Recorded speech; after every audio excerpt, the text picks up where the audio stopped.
투자 파트너 유튜브 시청을 진심으로 감사드립니다. 영상 보시기 전에 안내 말씀 하나 드리겠는데요.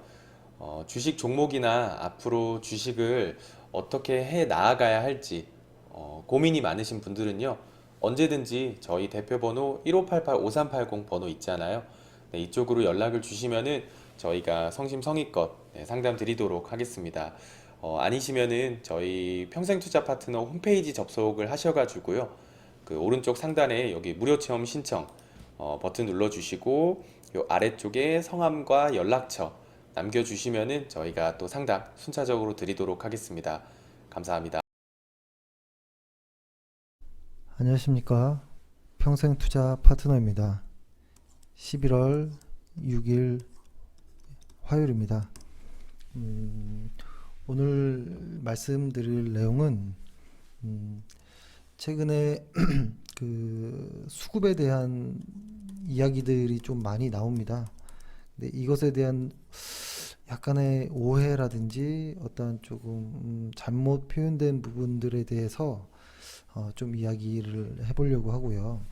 그 다음에 근데 최근에 사실 이것 말고도 정치 관련한 뉴스가 사실 많죠. 그러니까 뉴스들이 너무 많은 상황에서 최근에 수급에 대한 이야기들도 조금 오해될 수도 있겠다라는 생각은 좀 했거든요. 그래서 그런 부분에 대해서 제 나름의 논리를 이야기를 해보고요.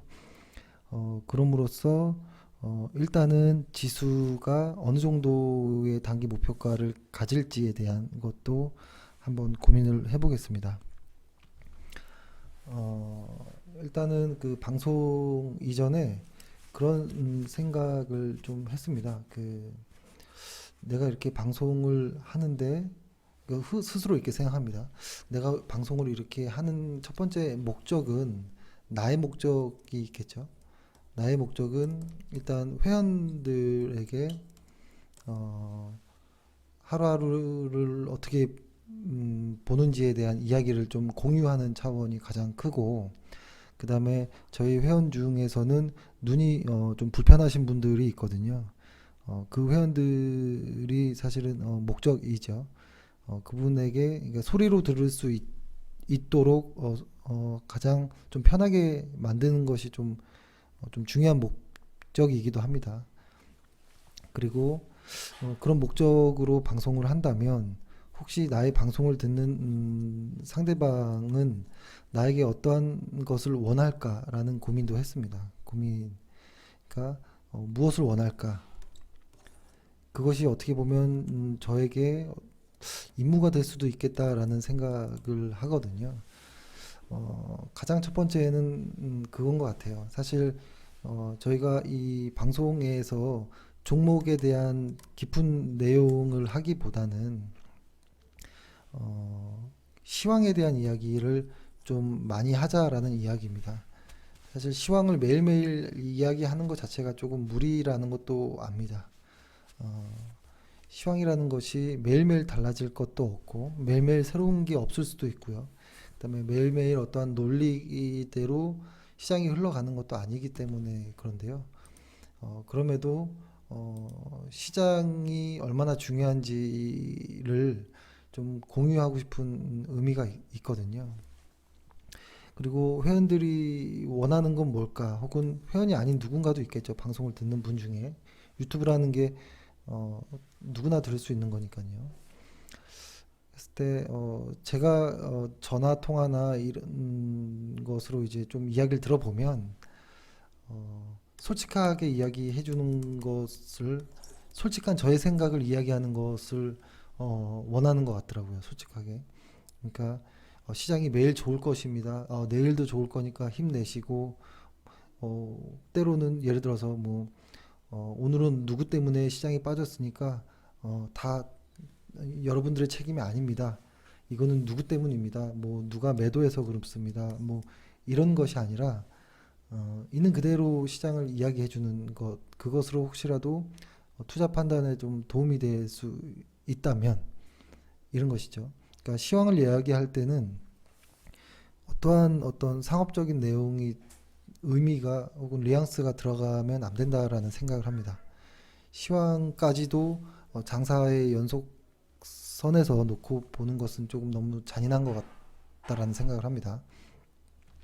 그래서 일단은 그러한 어떤 좀 취지로 앞으로도 시황을 좀 해볼 생각에 있습니다. 음, 그리고 혹시 다른 의견이 있으시면 언제든 회사로 전화하셔서 다른 의견을 이야기해 주셔도 좋습니다. 어차피 시황은 각자의 견해가 있으니까요. 누가 맞고 틀리고의 개념은 아니잖아요. 그냥 누군가의 생각이라는 것이죠. 그래서 방송을 시작해 보면 일단 최근에 좀 이슈들 나오는 것 중에 뭐가 있냐면 금융투자에 대한 매수와 매도에 대한 논리가 처음에 좀 나오는데요. 금융투자가 시장이 빠질 때는 빠질 때 열심히 사줬다가 다시 시장이 좀 반등하니 또 막 파네. 이거 왜 이래? 라는 이야기를 좀 많이 합니다. 그러니까 이 금융투자의 물량으로 시장의 방향성을 이야기하는 부분이 있는데요. 저는 이것은 좀 조심해야 된다라는 생각이 하나 있고요. 그렇다면 이것을 저는 첫 번째 약간 최근의 시장에서는 약간 오해가 있을 수 있겠다라는 생각을 하고 그 다음에 또 나온 어떤 리포트를 좀 보면 최근에는 기간보다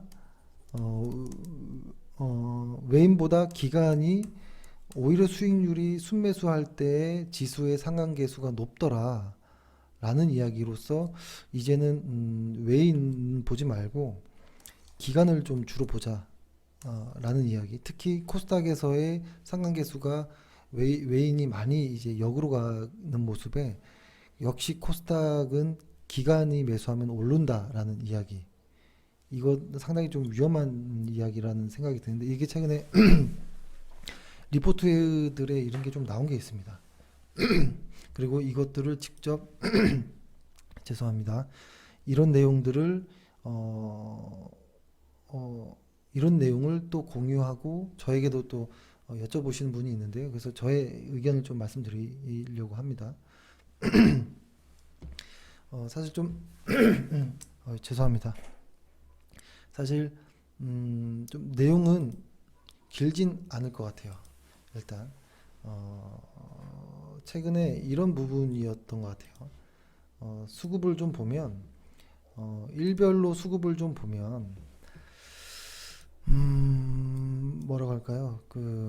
여기 금융투자가 있죠. 이렇게 최근에 금융투자가 매도를 했고 막 떨어질 때는 매수를 했고 이 수급에 대한 아직도 좀 논란이 좀 있는 것 같아요.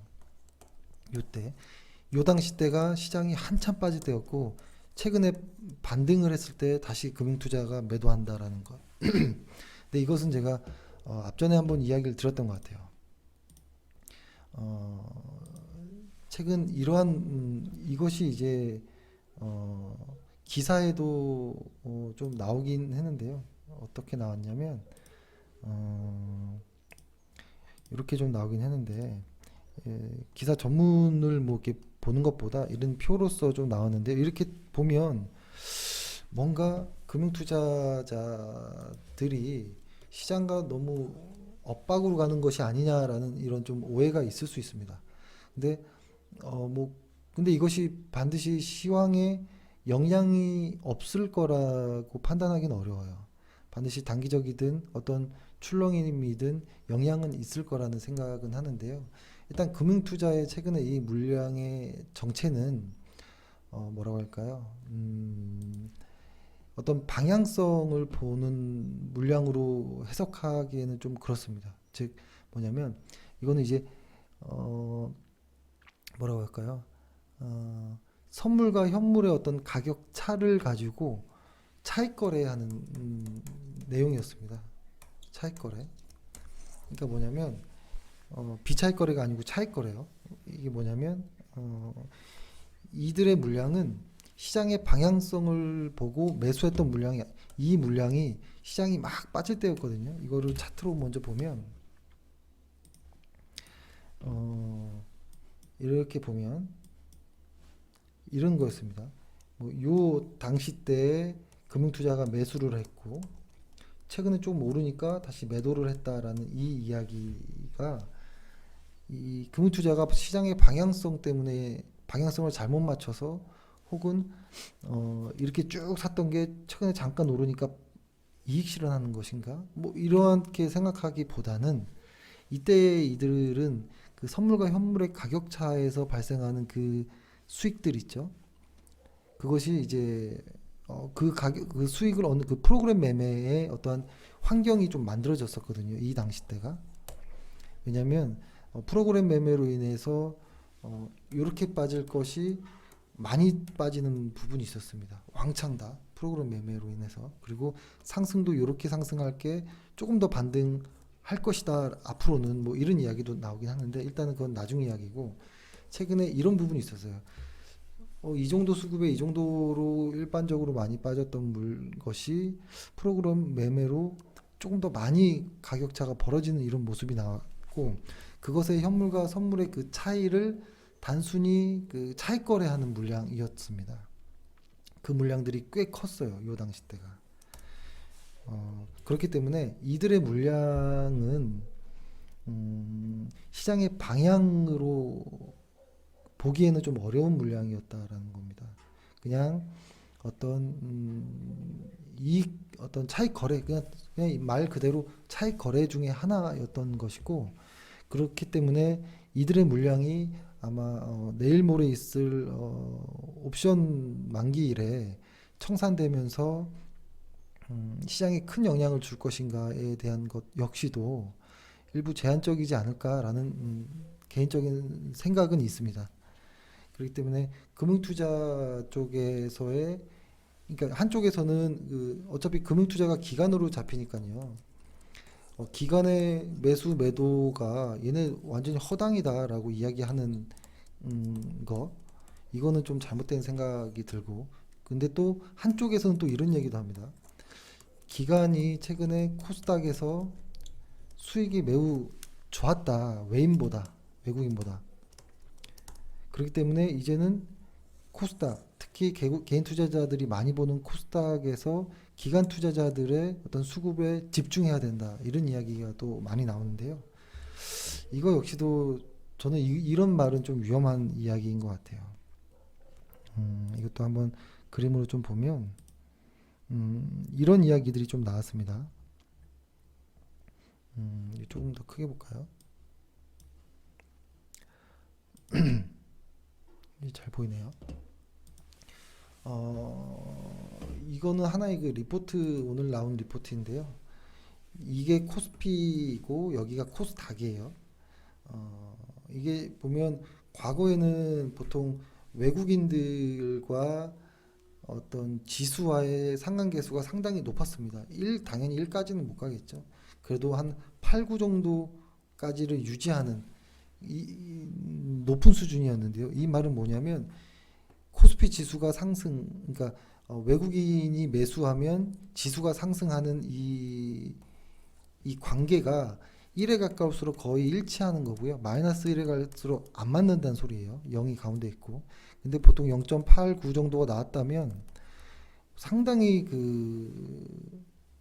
일치되는 부분이거든요.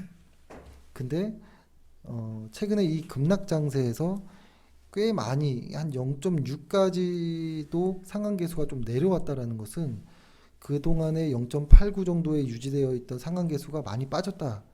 그러니까 코스피에서도 이 리포트의 이야기는 이 코스피에서도 외국인가 이 리포트에서 결론적으로 이야기했다라기보다는 그냥 증세를 이야기한 것 같은데요. 증상을 최근에는 확실히 외국인의 어떤 지수의 영향력이 좀 줄어든 것이 아니냐라고 좀 이해가 될 수 있었고 코스닥 같은 경우에는 이 0이 여기 있죠. 코스닥 같은 경우 여기까지 왔다라는 거예요. 마이너스 0.5 정도까지. 그 말은 거의 반대로 가는 것처럼 보일 수도 있다라고 해석이 되는 거예요. 그러니까 특히 코스닥에서는 외국인보다 기관이 이 코스닥의 지수를 어, 올리는데 얘네들이 훨씬 더 많은 어떤 역할을 한 것이 아니냐.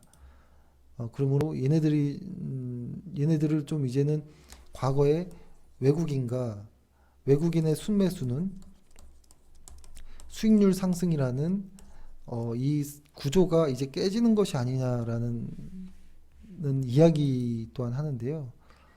어, 그러면서 최근에 몇 개의 종목들에 대한 어떤 수익률, 양호한 수익률, 기간 매수에 관한 양호한 수익률의 종목들을 이야기하는데 이것들은 좀 다른 생각이에요. 근데 현재 그런 상황은 맞았어요. 그런 상황이 벌어졌던 건 맞아요.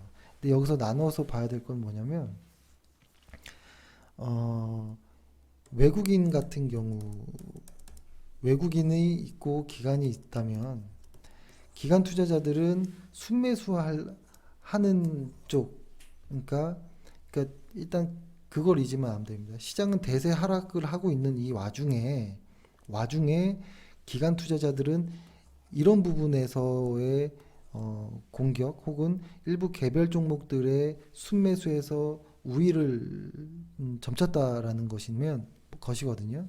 그러면 이 외국인은 너네 뭐 했냐라고 보면 이들은 뭐 했을까요?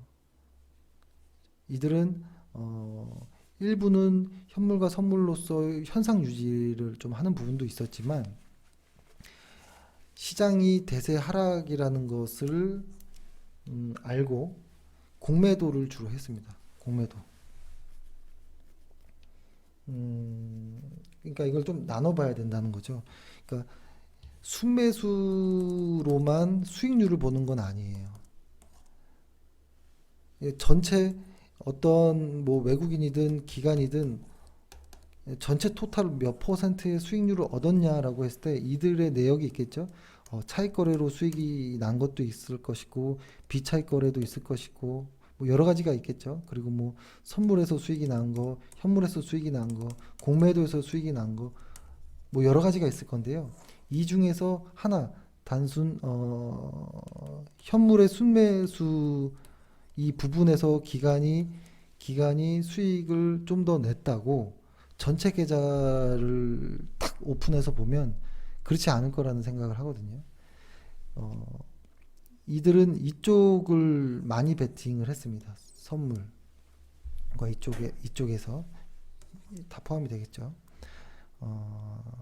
그래서 이거는 한 부분의 아주 작은 부분을 보고 이야기하는 것처럼 느껴졌습니다. 이것을 한번 조금 더 구체적으로 표를 좀 한번 보면 제가 원래 이렇게 표를 보거나 이렇게 하는 것을 상당히 좀 좋아하는 편은 아닙니다. 왜냐하면 뭔가 100%라는 어떤 그 이야기를 하는 느낌이 나거든요. 근데 이것 역시도 하나의 소설인 것이고 하나의 누군가 개인의 어떠한 시황에 대한 어떤 의견일 뿐인 것입니다.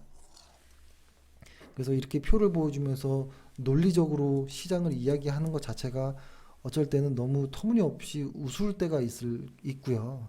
그러니까 제가 이렇게 이야기하는 것을 제가 나중에 한 10년 정도 지났을 때 본다면 아, 그때는 내가 왜 그랬지? 뭐 이런 생각이 들 것 같기도 하더라고요.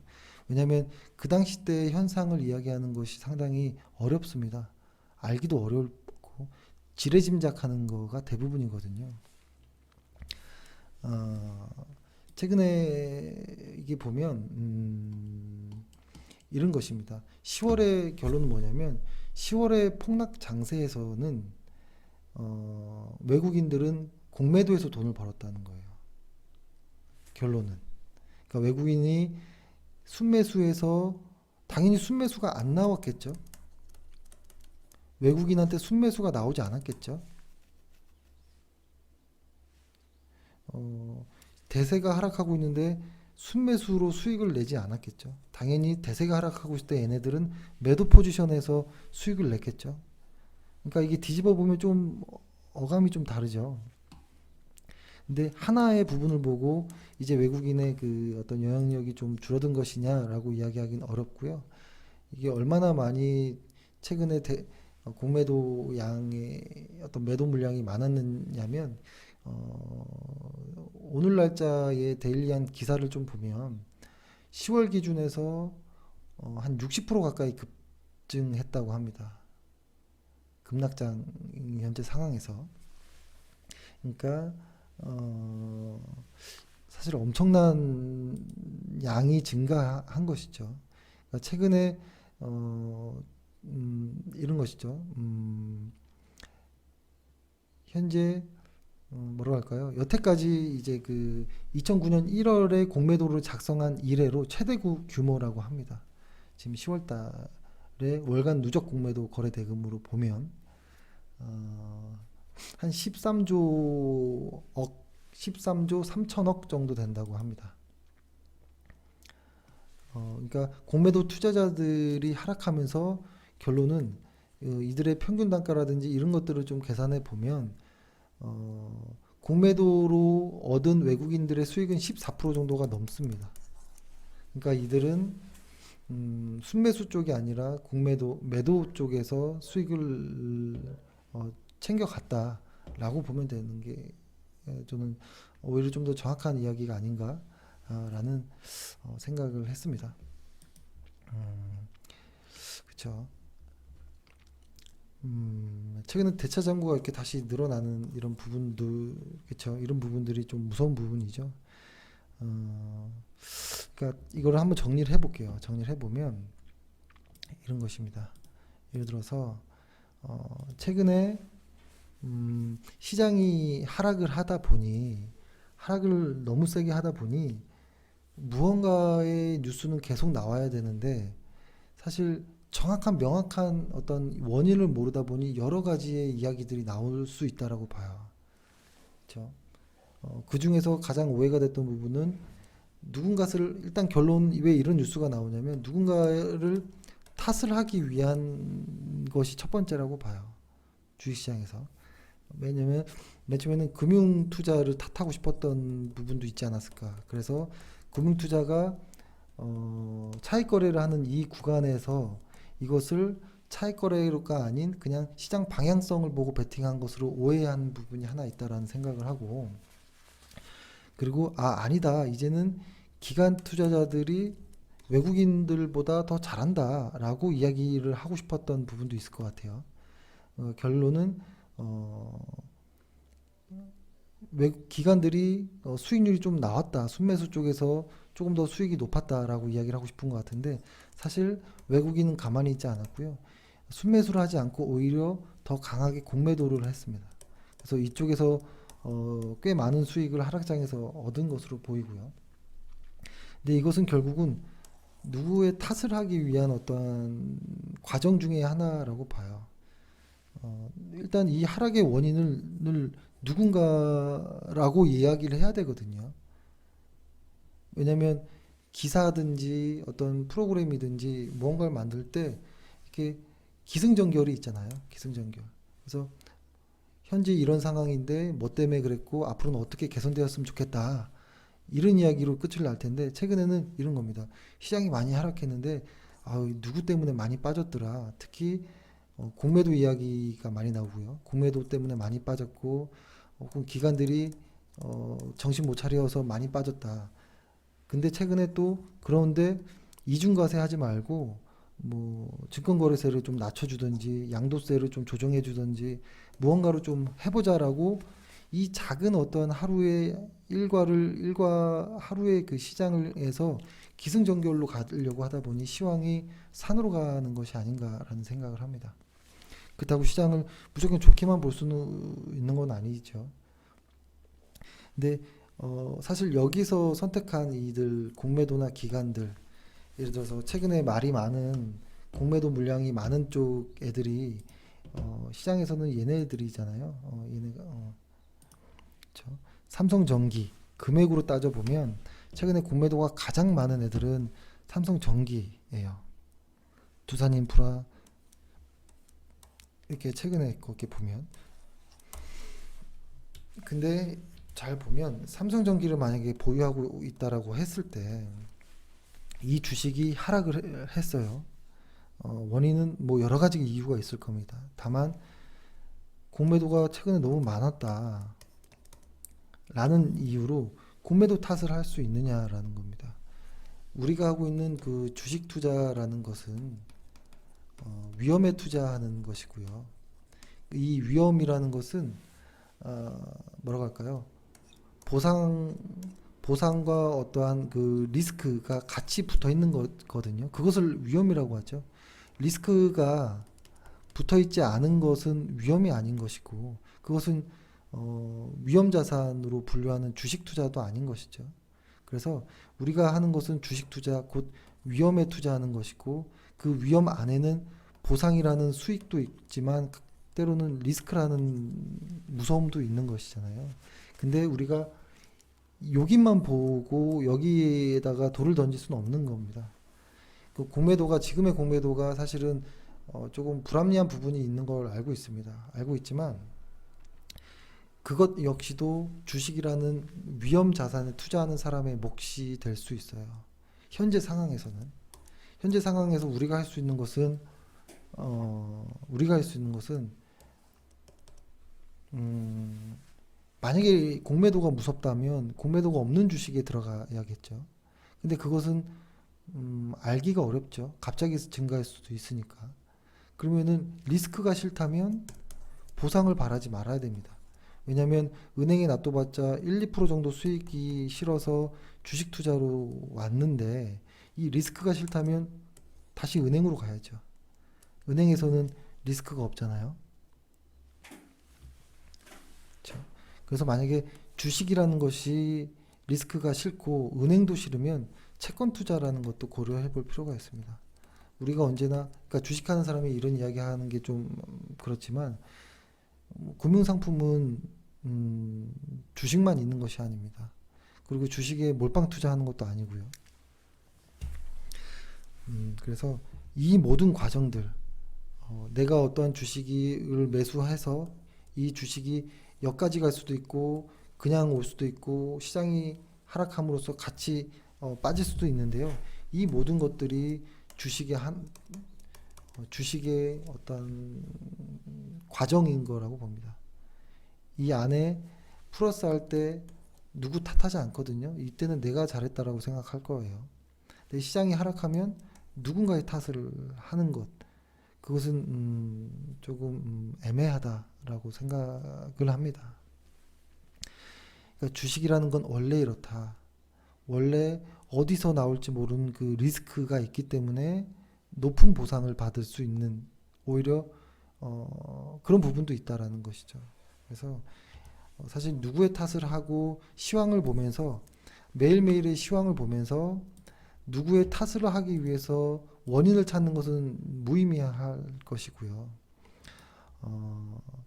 그냥 있는 그대로 오해하지 않고 시장을 읽어내는 것 자체가 어떨까라는 생각을 합니다.